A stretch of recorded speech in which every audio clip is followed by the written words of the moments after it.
Sir Ramoji Rao గారు కొత్త వాళ్ళకి అంటే యంగ్‌స్టర్స్ కి ఎలా గైడ్ చేసేవారు? ఎటువంటి ఎంకరేజ్‌మెంట్ ఉండేది? ఆయన డైరెక్ట్ గా మాకేం చెప్పరు. హ్మ్. మా ఇన్ఛార్జీలకు చెప్తారు. ఇలా చేయండి, అలా చేయించండి, ఇలా రాయించండి, అలా రాయించండి అని.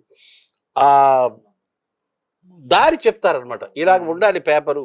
ఇది రాస్తే ప్రజలు చదువుతారు. హ్మ్. ఇలాగ ఈ ఈ పద్ధతిలో వెళ్ళాలని. లేకుండా 40 ఏళ్ళు, ఒక 50 ఏళ్ళు ఒక పత్రిక ఎందుకు ఉంటుంది? అవును. నంబర్ 1గా ఎందుకు ఉంటుంది? అవును. ప్రజలకి ఏది ఇష్టమో అది రాయించారు కదా. ప్రజాభిప్రాయాన్ని ప్రతిస్పందించింది కాబట్టే పత్రిక 50 ఏళ్ళుగా నిలబడి ఉంది. నెంబర్ 1 స్థానంలో ఉంది. ఈనాటికి చెక్కు చెదరలేదే. సాక్షి వచ్చింది, వెళ్ళింది. హ్మ్. అదే చాలా వచ్చినాయి ఇంకా. ఆ హ్మ్. అదే ప్రజలకి ఏది అవసరమో అది అందిస్తుంది ఈనాడు. హ్మ్. ఈనాడు గొప్పతనమే అది. Unbiased. ఈనాడు అన్బయాస్డ్. బయాస్ ఎందుకు ఉంటుంది? లాంగ్వేజ్, ఈనాడు లాంగ్వేజ్, ఈనాడుకు ముందు లాంగ్వేజ్ కొంచెం టఫ్ గా ఉండేది. ఈనాడు వచ్చిన తర్వాత సరళతరం అయింది. హ్మ్. బడు రాయొద్దు అనేవాళ్ళు, బడు రాయువాడు బడుద్దాయి అనేవాళ్ళు హ్మ్. బోధరాజు రాధాకృష్ణ గారు. అట్లా భాషని సరళతరం చేసిన పత్రిక ఈనాడు. హ్మ్. అంతకుముందు అంత సరళంగా ఎక్కడ ఉండేది? హ్మ్. హెడ్డింగ్లు కూడా ఎంత బాగుండేవి. అవును. ఈనాడులో తెలుగుదేశం గెలిచినప్పుడు తెలుగుదేశం సూపర్ హిట్ అని హెడ్డింగ్ పెట్టారు. ఎంత గొప్ప హెడ్డింగ్. హ్మ్. తర్వాత ఈ రామారావు గారిని పదవీచ్యుతుడిని చేసిన తర్వాత నాదెండ్ల మళ్ళీ ఆయన వచ్చినప్పుడు నాకు ఇప్పటికీ గుర్తు. When Rama Rao came to power again, hmm. ప్రజాస్వామ్యానికి పట్టాభిషేకం. ఎంత హ్మ్. గొప్ప హెడ్డింగ్. అవును. అంటే ఒక ప్రజాస్వామ్యానికి ప్రతినిధి అయిన ఎన్టీ రామారావుని మీరు గద్దె దించేస్తే హ్మ్. మళ్ళా గద్దె ఎక్కాడు ఎక్కాడు ఆయన. కదా. ప్రజాస్వామ్యానికి పట్టాభిషేకం, రెండే పదాలు. అవును. ఎంత అందంగా ఉంది హెడ్లైన్. మర్చిపోలేని పదం అది. అట్లా హ్మ్. ఎంత గొప్పగా ఉంటాయి హెడ్డింగ్స్. హ్మ్. అది అది సెలెక్ట్ చేయడంలో ఆయన బుర్ర ఉంటుంది ఎప్పుడు కూడా వెనక. ఆయన ఆలోచిస్తూ ఉంటారు మా అందరి కోసం. హ్మ్. సార్ మీరు దాదాపుగా ఎన్ని సంవత్సరాలు పనిచేశారు సార్? 5. ఈటీవీ సంస్థలో? ఈనాడులో 5 ఏళ్ళు పనిచేశాను సబ్ ఎడిటర్ గా, హ్మ్. సబ్ ఎడిటర్ కమ్ రిపోర్టర్ గా. తర్వాత 7 సంవత్సరాలు ఆహా ప్రోగ్రామ్ చేశాను, వంటల కార్యక్రమం. వార్త, ఆంధ్రజ్యోతి దినపత్రికల్లో పనిచేయడమే కాకుండా 6 టీవీ, ఐటీవీ, తర్వాత స్టూడియో ఎన్ను, తర్వాత టీవీ5లో వివిధ హోదాల్లో పనిచేసిన ముప్పనేని రాజ్ కుమార్ సందేశం మనం ఈరోజు తీసుకుందాం.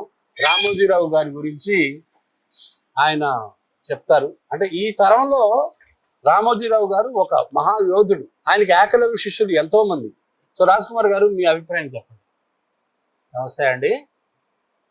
సో ఈరోజు చాలా దుర్దినం. రామోజీరావు గారికి, వాళ్ళ కుటుంబానికి ఆశ్రని వాడి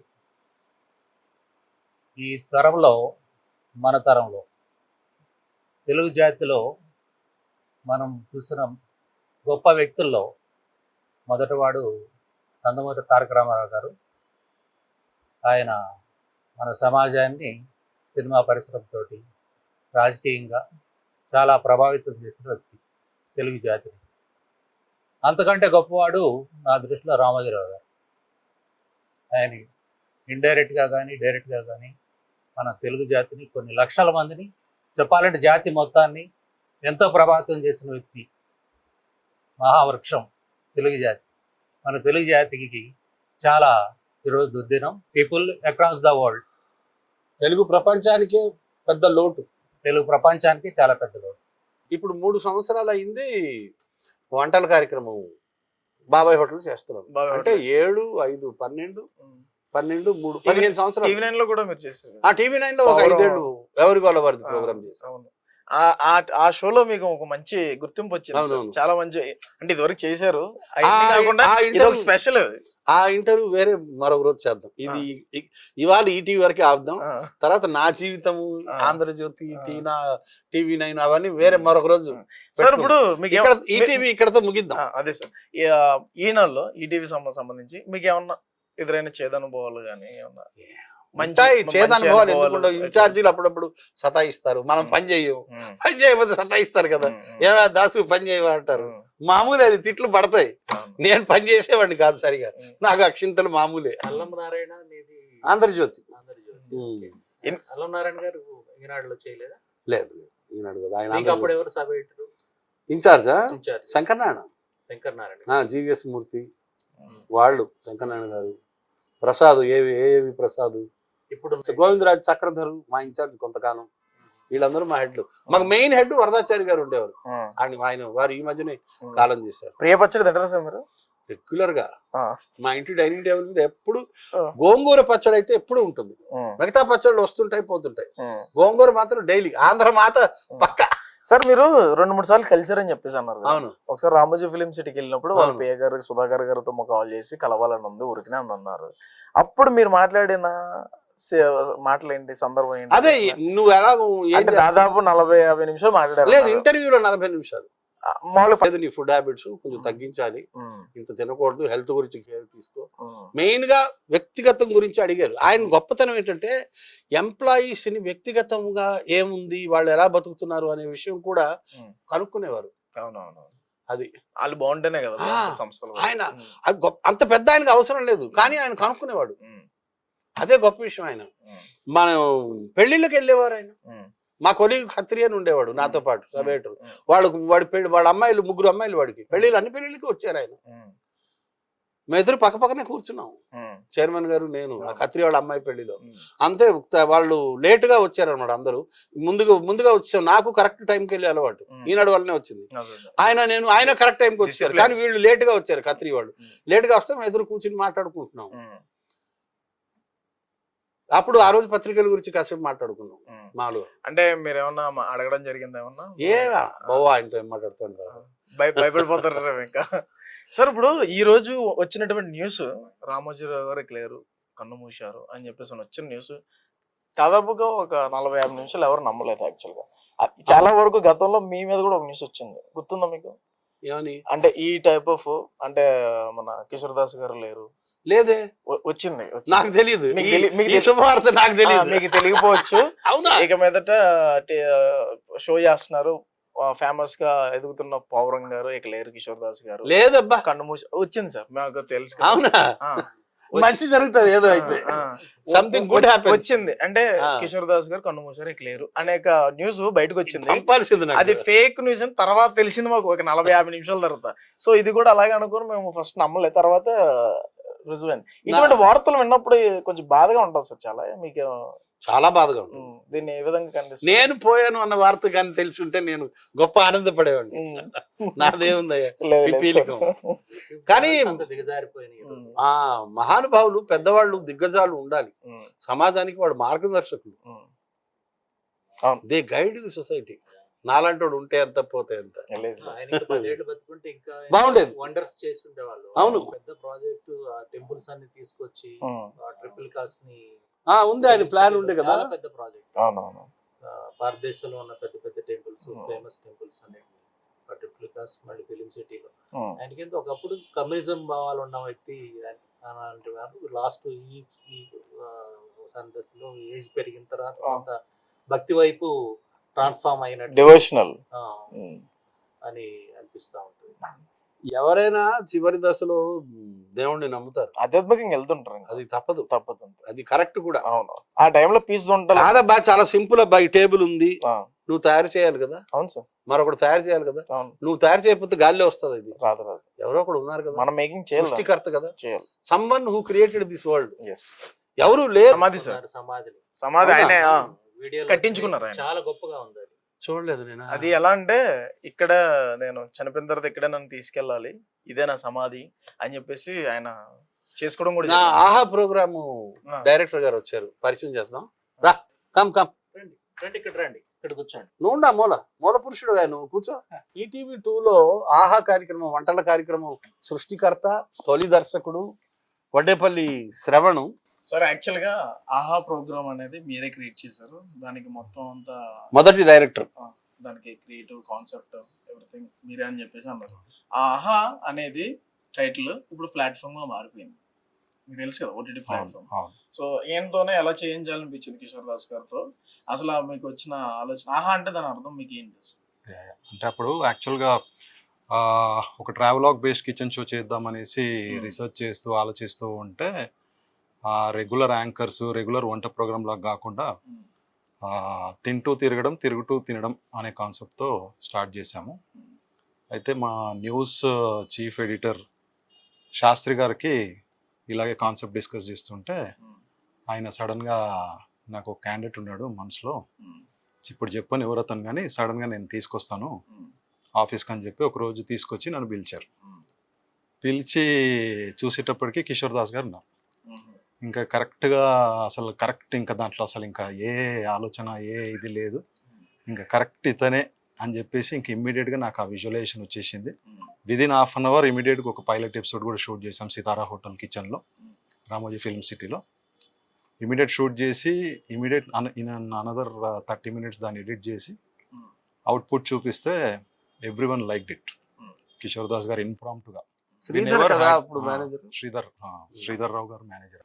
కిషోర్ దాస్ గారు ఎప్పుడు అంటే మా ఎపిసోడ్స్కి ఎప్పుడు స్క్రిప్ట్ ఉండేది కాదు, నెవర్ ఏ రిటర్న్ స్క్రిప్ట్. అంతా మేము ఇద్దరం డిస్కస్ చేసుకొని స్పాంటేనియస్ గా I used to give him only 10% brief, another 90% he used to impromptly, అంటే అక్కడే immediate గా we used to talk about it and immediately he used to deliver. So that's how the program went on well. ఎలా impress అయ్యారు ఆ programme కి chairman? Yeah so first ఆయనకు మేము చూపించిన ఎపిసోడ్ ఏంటంటే మండపేటలో మడత కాజా ఎపిసోడ్ ఒకటి and Atreyapuram pootharekulu episode. So దాంట్లో ఫస్ట్ పైలట్ ఎపిసోడ్ ఈటీవీ 2కి ఏదైనా కానీ చైర్మన్ గారు రామోజీరావు గారు అప్రూవ్ చేయాలి. సో ఫస్ట్ ఎపిసోడ్ అతను సార్కి చూపిస్తే టైటిల్ యానిమేషన్లో కిషోర్ దాస్ గారు కార్టూన్ వేశారు. అది చూసి నా బొమ్మ వేసేవేంట్రా అనేసి ఆయన చమత్కారంగా అడిగారనమాట. అంటే సార్ కిషోర్ దాస్ గారి క్యారికేచర్ ఫేషియల్ ఫీచర్స్ కొంచెం మ్యాచింగ్ ఉండేటప్పటికి నా బొమ్మ వేసేవేంట్రా అన్నవి చూసి ఓ ఇదంతా తిరిగావా ఆయన డీటెయిల్గా అడిగారు.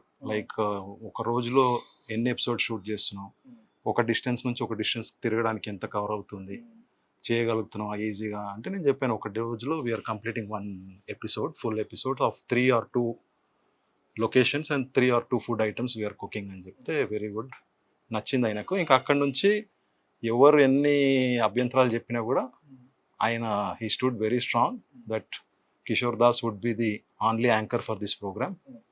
అక్కడి నుంచి ఇంకా అది దిగ్విజయంగా we almost did 400 to 500 episodes. 7 years. Yeah, 7 years. 7 years continuously, successfully. We had toured completely AP, Telangana and some parts of Orissa. Kishore Das గారికి ఆ టైంలో 760 రూపాయలు కటింగ్లు ఫోన్ చేద్దాం. మీకు ఎంత ఇచ్చారు సార్? నాది 85. అదే కదా సార్? కాదు. ఆహా కన్నా ఎప్పుడో అది. ఆహా ఏ ఇయర్? 2007. అంటే 22 ఏళ్ళు అప్పుడు. అప్పుడు మీకు శాలరీ ఎంత ఇచ్చేవాళ్ళు సంస్థ? My salary would be like 25,000 to 30,000 అనుకుంటా. అంటే నా 85 నేను జాయిన్ అయింది 2007. ఇంకేమన్నా క్రియేటివ్ కాన్సెప్ట్లు చెప్పడం కానీ అటువంటి ఎంకరేజ్మెంట్లు ఏమైనా ఉండేవా సార్ అటు నుంచి? ఎప్పుడైనా చైర్మన్ సార్ దగ్గర నుంచి infotainment channel ETV 2 was directly overseen by Ramoji Rao గారు. That was his brainchild actually. అంటే ఆయన ఏదైతే మానస దీనిలాగా విజువలైజ్ చేసి దీంట్లో ఈ రకాలుగా అంటే everything like health, education, women's magazine, news analysis కానీ ప్రతిధ్వని, ఇవన్నీ అంటే ఆయన బ్రెయిన్ చైల్డ్ ప్రోగ్రామ్స్. ఆయన చెప్పిన మార్గదర్శనంలో ఆయన ఇచ్చిన ఇన్స్ట్రక్షన్స్, ఆయన ఇచ్చిన కాన్సెప్చులేషన్స్ని we use to extend it. దాన్ని ఇంకొంచెం వర్క్ చేసి డే టు డే ఎపిసోడ్స్ ఎలా ఉండాలని చెప్పి ఆయన ప్రజెంటేషన్ ఇచ్చి ఆయన అప్రూవల్ ఇచ్చాక then we use to go head with the shooting. Actually direction department, creative field direction department లో ఉన్నారు. కాన్సెప్ట్ వైజ్ కూడా మీకు బాగా తెలిసి ఉంటుంది. అది ఈటీవీ మూవీస్ కి ఒక లోగో వస్తూ ఉంటుంది, మన టీవీ ఈటీవీ అని చెప్పేసి ఒక బ్యాక్గ్రౌండ్ వాయిస్ ఓవర్ కూడా వస్తుంది. ఇంకోటి న్యూస్ ఛానల్ కు పాయింట్స్ వస్తుంటాయి, అక్కడ స్టార్ పాయింట్స్ సౌండ్స్ వస్తాయి. ఆ లోగో క్రియేషన్ ఎవరిది సార్? అది అంటే సెంట్రల్ టీమ్ చేశారు. గంటారావం అని చెప్పేసి అవర్లీ న్యూస్ ని అంటే ఎవ్రీ టైటిల్ అచ్చ తెలుగులో ఉండడం అనేది ఈనాడు ప్రత్యేకత. అది టీవీ అయినా ఈనాడు పత్రిక అయినా ఎవ్రీ వర్డ్ ఇప్పుడు మీరు ఈనాడు పత్రిక చదివినా ఎవ్రీ వర్డ్ అన్ని తెలుగులోనే ఉంటాయి. అది USP and uniqueness of Eenadu group. అంటే తెలుగు ఈనాడులో ఇప్పుడు బిందు సేద్యం ఇటువంటి వర్డ్స్ అన్నవి ఓన్లీ ఈనాడులోనే ఉంటాయి, ఇంకెక్కడ అసలు దట్స్ లైక్ డిక్షనరీ. తెలుగు అంటే ఇంకా ఈనాడు చదివి ఎంతో మంది పొలిటీషియన్స్ కానివ్వండి, ఎవరైనా ఈ రోజు టాపిక్ కరెంట్ అఫైర్స్ ఏం మాట్లాడాలి, కాంపిటేటివ్ ఎగ్జామ్స్కి ప్రిపేర్ అయ్యే వాళ్ళు కానీ ఎవరైనా if they are reading completely Eenadu they will be updated with complete current affairs and what is happening around. In our country and around the world. ఒక ఉంది. స్టైల్ షీట్ ఉంటుంది, లైక్ దిస్ షుడ్ ఉంది, dictionary ఉంది. Library చేశారు, dictionary. అంటే Ramoji research group అనేసి ఒక archives ఇవన్నీ, అంటే అంత database I don't think in the country no media house has such kind of Eenadu library, మామూలు లైబ్రరీ. అంత లైబ్రరీ, అంత data saving each and every clip. If you just ఈ రోజు గూగుల్ లైక్ ఇప్పుడు ఇలా స్టార్ట్ అయింది సర్చింగ్ అని. At that time we use to have a networking system wear if I want to know about Kishore Das garu, if I just type his name, his 100 videos would come appear, and immediately we can use those clips for the news, this thing. So ఆ రకమైనటువంటి archives అనేవి అసలు కంట్రీలో ఎవరి దగ్గర అంత పెద్ద research, అంత లైబ్రరీ అన్నది ఎక్కడ లేదు ఇప్పటికి. అది చైర్మన్ గారి బ్రెయిన్ చైల్డ్. టీమ్ ఎఫర్ట్ కాదంటారు. ఆయనే, అసలు ఐడియా అయింది. అంత పెద్ద లైబ్రరీ క్రియేట్ చేయాలన్నది ఒక్క number 1 media house Eenadu. And every newspaper since the inception ofEenadu, since 1974-1975 till date, every copy would be available in Ramoji Film City library. Every copy, every day. ఇప్పుడు digitalise చేస్తున్నారు. ఇప్పుడు digitalise చేస్తున్నారు. Even the manual copies all also available. Okay. Future గా ఎటువంటి కార్యక్రమం